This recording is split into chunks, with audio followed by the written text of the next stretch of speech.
আসসালামু আলাইকুম। মূলত এটা যারা গ্রামে থাকে তারাই চিনে। আর এটা এখন আর এটার চলিত নাই।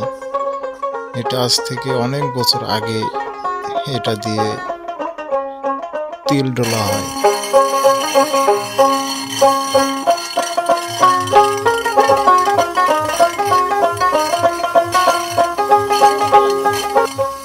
আর এখন তো ডিজিটাল যুগ, এখন তো এগুলোর প্রয়োজন হয় না। এখন তিল মেশিনের মধ্যে দিলে অটোমেটিকলি তিলের খোসা ছাড়িয়ে বের হয়ে আসে। এটা অনেক আগে এটার চলিত ছিল।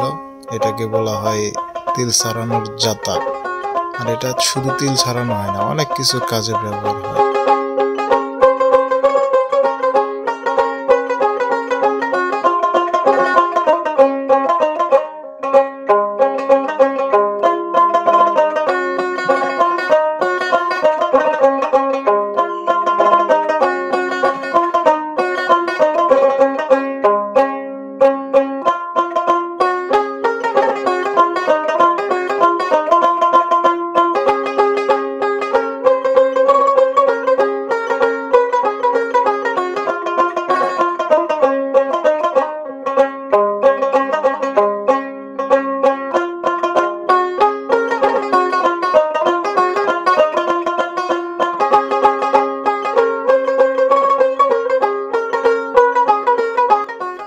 জাতাটা ঘোরানোর পরে এখন দেখেন তিলগুলো পরিষ্কার হয়ে গেছে, তিলের খোসা ছাড়ানো হয়ে গেছে।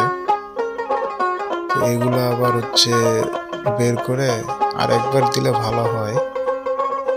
তবে মোটামুটি হয়ে গেছে, দেখা যাচ্ছে কিছুটা আছে, কয়েকটা আছে।